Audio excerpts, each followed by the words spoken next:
case you haven't seen yet, I just put out a new app called T3 Chat, and I'm really proud of it. It's the fastest AI chat app I've ever used, and as far as I know, currently exists. If you don't believe me, go try it, or watch my other videos about it.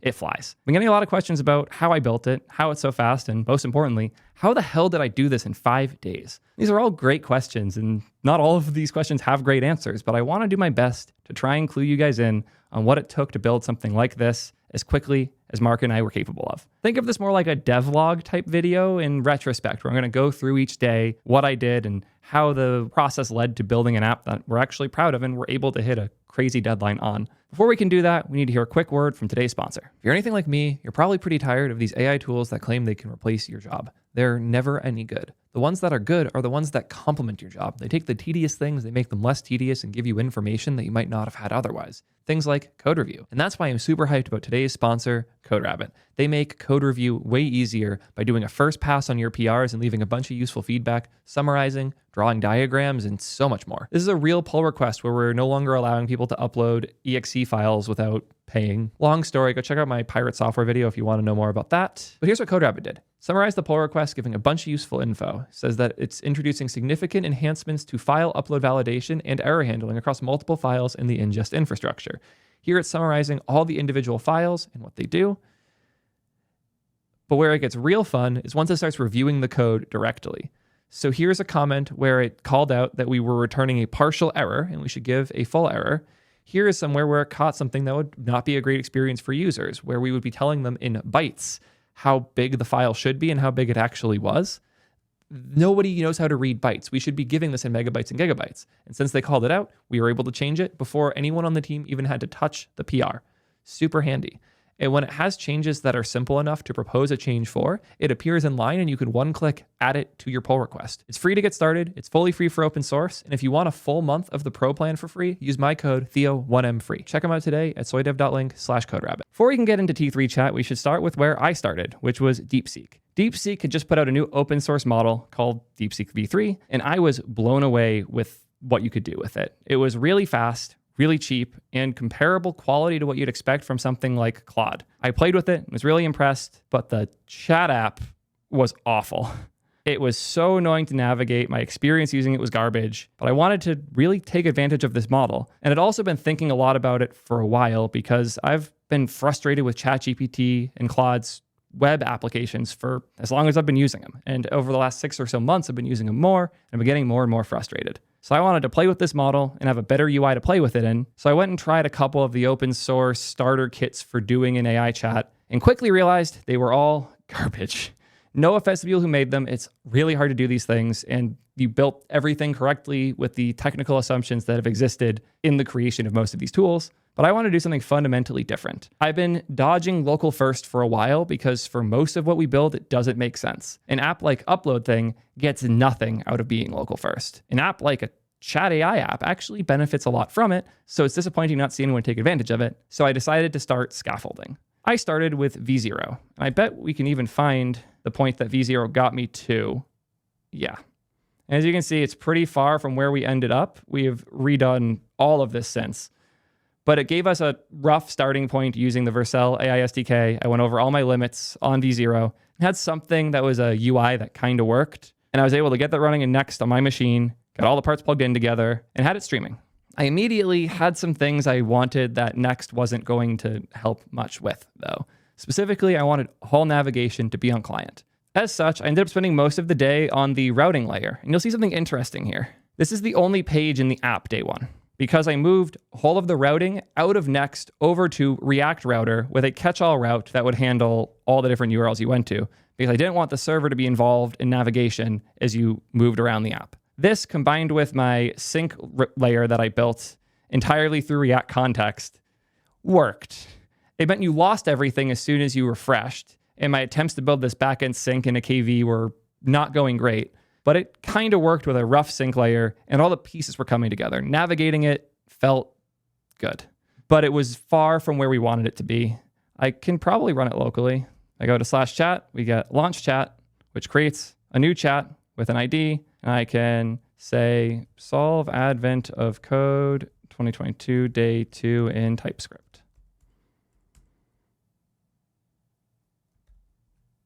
And it took a second because I didn't have all my optimizations. And I was so unsure because I'm so used to being fast that I just assumed it was broken, but it worked. It doesn't have auto scroll because I was fighting scroll constantly throughout, but I at least had a decent UI. I had hacked in syntax highlighting in a way that was okay. But I had something here that worked.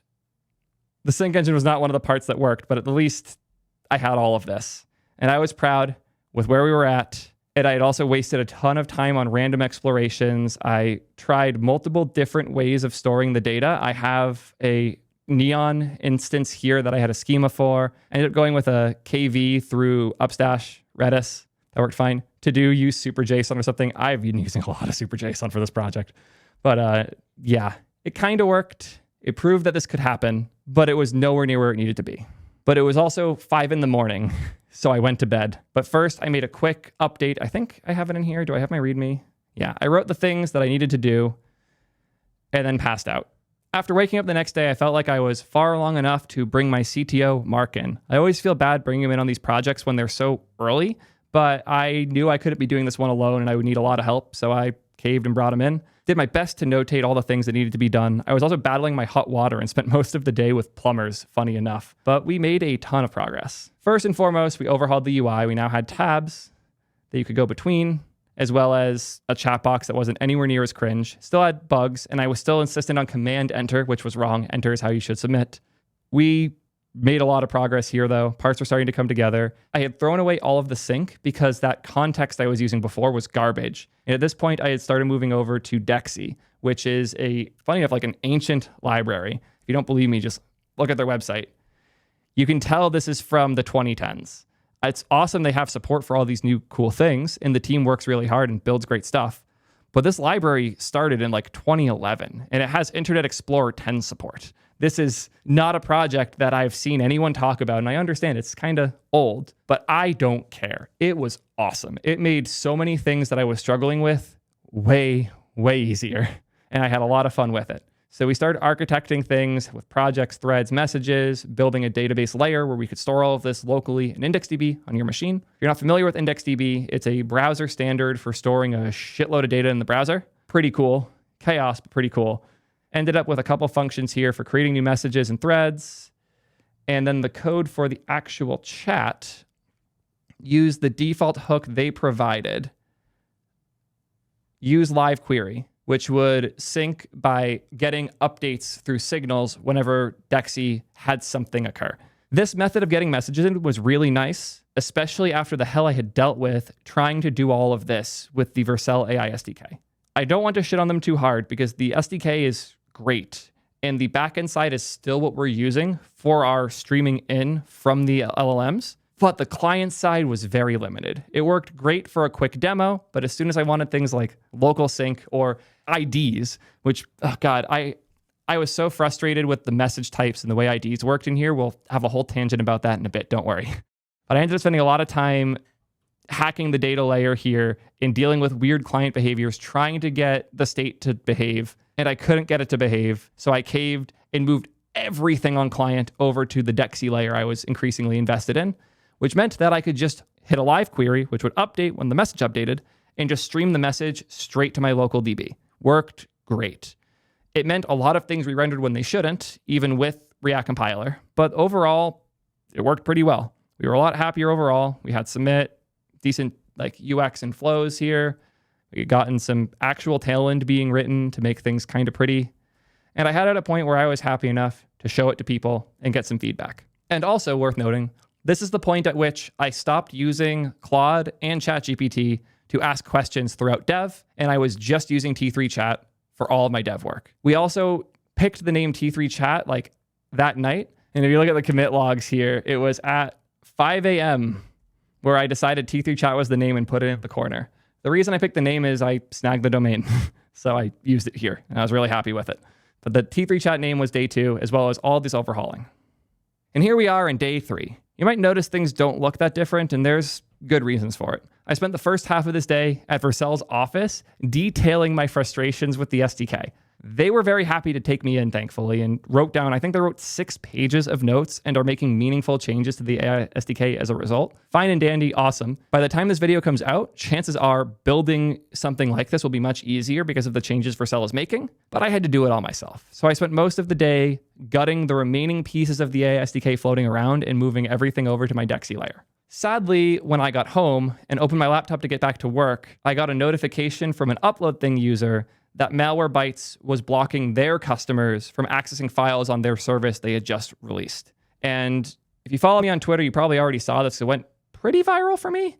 And also been dealing with things like this. My video about itch.io and pirate softwares, complaints about that, touch on a lot of this. But since upload thing allows any developer to let their users upload files, we will inherently end up with people uploading malicious things. It's going to happen. Despite the fact that we've been aggressive at removing those files and banning the users who do it, a couple companies in the threat security space and antivirus space would block our domains weeks after the files had been deleted because they weren't robust enough to check and they never bothered to notify us. So I had to spend a lot of time fighting Malwarebytes in their stupid goddamn forum because it's the only place to report false positives. After fighting this for a while, we ended up getting it done. Spent a decent bit of time on tech, figuring out how we can prevent it in the future. We have some cool subdomain stuff coming up later, but I ended up spending probably like 4 to 5 hours dealing with all of the stuff around this, sadly, which meant I didn't get to spend as much time coding as I would have liked. That said, I was able to finish the DEXY layer for the most part, not the sync part, just the local part, as well as get some startup credits from Anthropic. OpenAI still hasn't gotten back to me. Yeah, it is what it is. There was one other thing I forgot, and I probably shouldn't have. Oh, actually, we had a homepage now, too. Did not fit well on the screen. We ended up fixing that literally an hour or two ago. But I did finally get Auth, kind of. It's probably going to break really bad now because of how much we've changed the Auth layer since, and I wasn't running it here the way I am there. But we had a mostly working Auth layer with cookies and local store. I spent a lot of time thinking about Auth for this app because I wanted everything local. I didn't want you to have to hit a server and get a thumbs up from me every time you did something.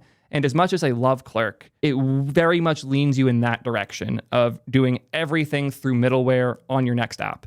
And I did not want to fight anything that would come from there. So instead, I picked a worse battle, which was rolling my own Auth. And it made me miss Clerk so much. I genuinely wish I had spent the time to try and figure out how to make Clerk work here. I know they've been a sponsor for a while, but they've been a sponsor for a while for a reason. I like the company and I like the product. And I lost so much of this day and the next day to Auth that you can see how bad this looks. So between my time at the Vercel office, my time with Malwarebytes, and my time fighting the AI companies, and my time trying to get Auth set up, the only actual UI we got done was the delete message button.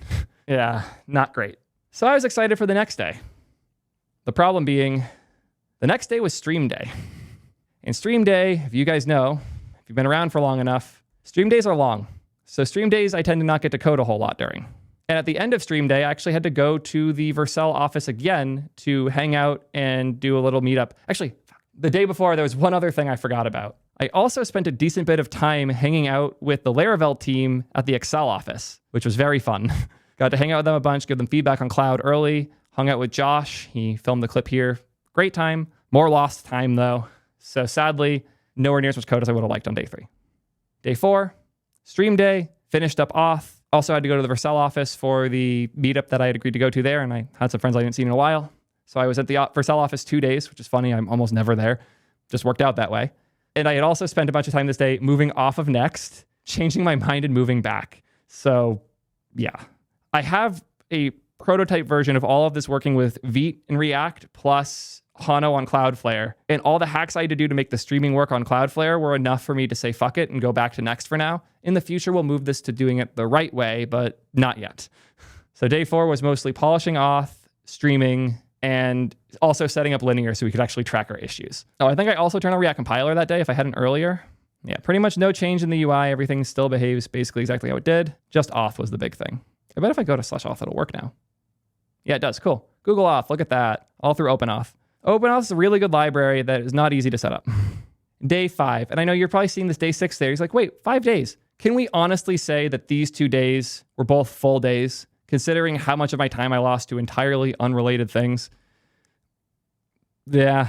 Also, day 1 started at like midnight, so I'm pretty sure it's 5 days in terms of the dates of the month overall, but like, yeah, be flexible with the 5 days. It was closer to 5.5. Day 5, I spent a lot more time on that sync layer because I had the local DB working great with Dexy, but I had not cracked the cloud side. I'd tried a few things, wasn't happy, and decided to go back to exploring other options. I had also, on stream, said I was going to talk about local first and didn't get to it because I had to end stream early to go to the other Vercel event. But I had a lot of DMs from people I trusted talking about local first stuff. Because as much as I don't think local first is something we should all be reaching for everything, there's a lot of developers I really respect and look up to that care a lot about it and had a lot of things they wanted me to consider and look into. We'd already explored Zero. Funny enough, I forgot to mention this earlier, I had Mark exploring Zero for most of day 2, and we concluded that as cool as it is, it's not quite ready.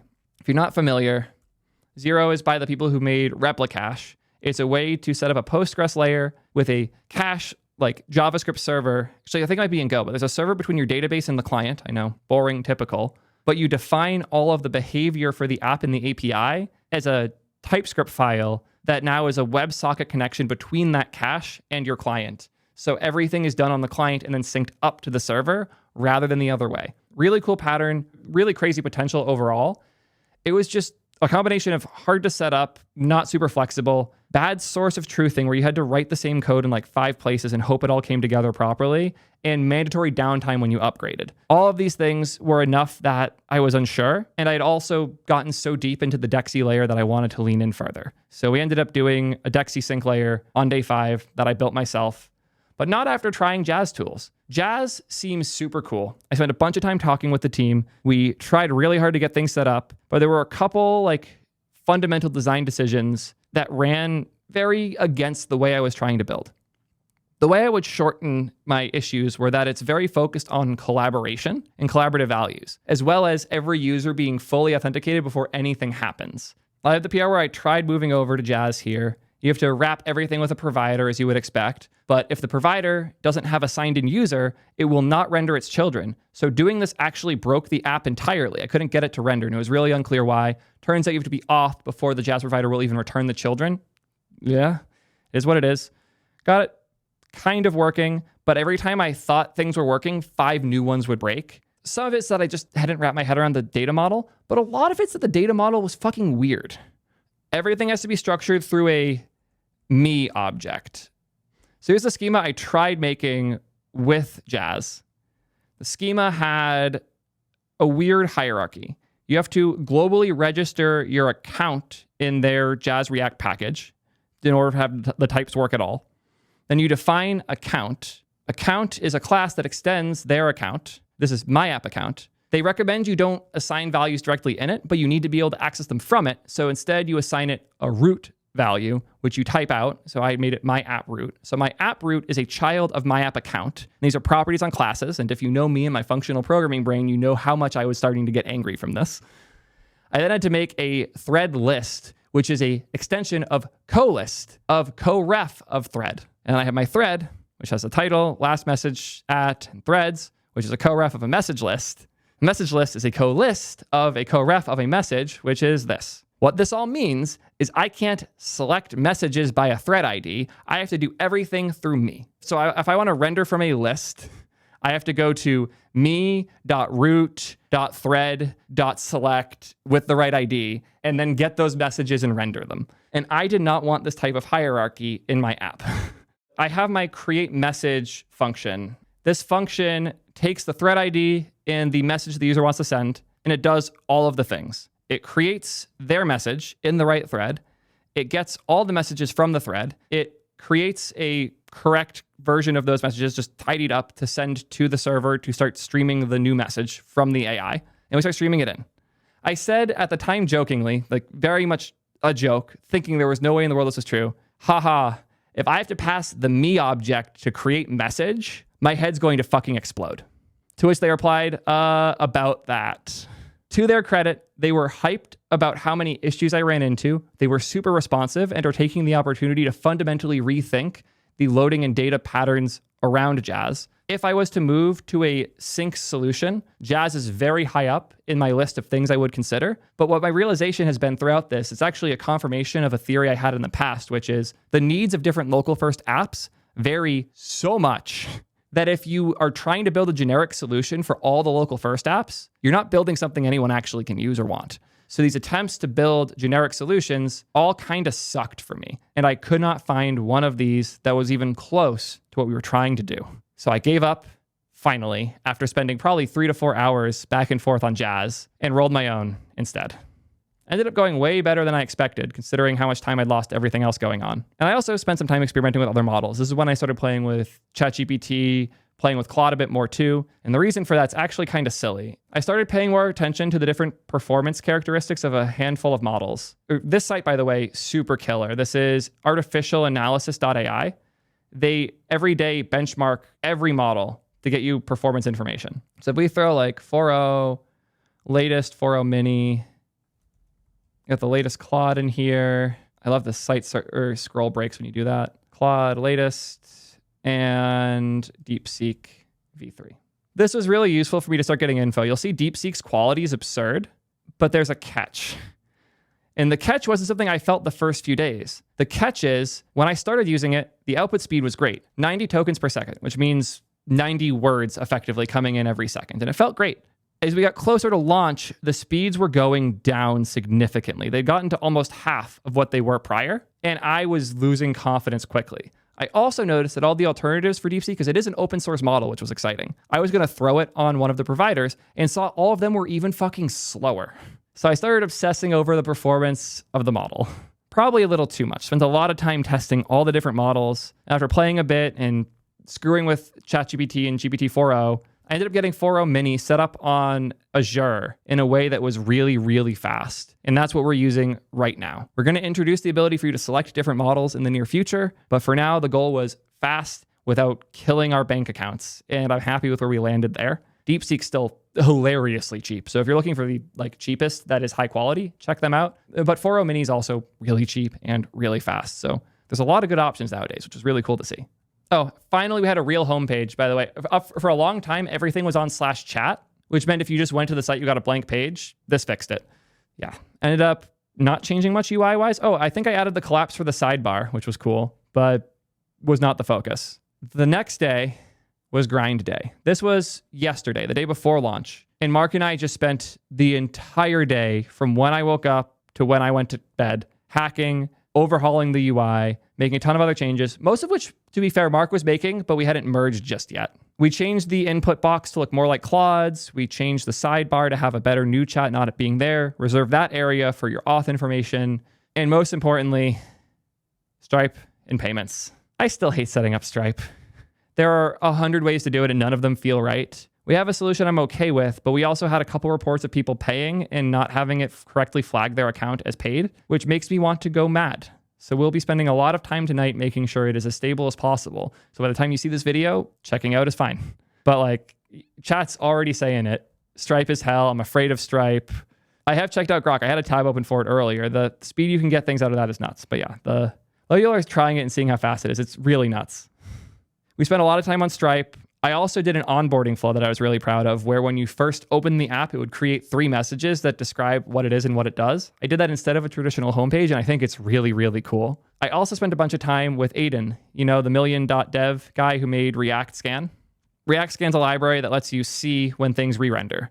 I have a video all about it, and React render patterns coming out soon. It might be out before this. Hard to know. My schedule's chaotic. But he is an expert, industry-leading expert in all things React performance. He's also the CEO of Million, which was originally an alternative React runtime that would make your React apps way faster. Now it's also more focused on the linting side, where they will catch performance regressions in your app. He is so locked in on performance, it's nuts. And we ended up making a bunch of really cool changes. The biggest one was the markdown chunking. We would start to identify chunks. I think there's a regex in here, it's the marked lexer, which will split the chunks of Markdown by the block that each of them are in, so that we can memoize the blocks. So when we get new text, we don't have to re-render the entire message. We only render the block that the new text is going to. And this was a huge win, in particular for messages that have multiple code blocks in them. This made the performance go from shit to pretty good. Still not where I want it to be. I'm going to spend a lot of time fighting Prism or moving to something else for the syntax highlighting, but we got it running way, way better. Very happy with the result. I also added some fun functions to make it easier to test in dev with a lot of threads to get this all working well. And I was really happy with the result. I still actually have, let me safely open up my environment variables here. I added a React scan environment variable locally so that I can just go to the site and now have React scan running on it. And you can see when I make a new message here, solve advent of code day 8, 2021 in vanilla JS. Oh, that's really funny. I'm going to just comment out the rate limit for now. Okay, second attempt. And you can see the block you're in re-renders, but none of the rest of the UI does anymore. And the result is you can hit a locked 60 FPS even with decent CPU slowdown. It can do 120 FPS, which is what my MacBook usually runs at when I'm not streaming, but it can dip down to the hundreds sometimes, which is why I want to go further. I'm happy overall, though. It's way better. You might have seen the chat itself was re-rendering, but those are memoized re-renders, so they're not actually recalculating. It's just checking and giving the thumbs up like, hey, this is okay. We don't have to do it. If you look closely, I'll see if I can do another. Now do it in Rust. If you look closely, you'll see there's a little star on these. The star means it's memoized, so it's not actually re-rendering. It's just being checked a whole bunch. And yes, the things in this given message are being checked a lot, but they are being opted out of really early, so it's not a big deal for performance. Here it is with the performance monitor on. Now do Erlang.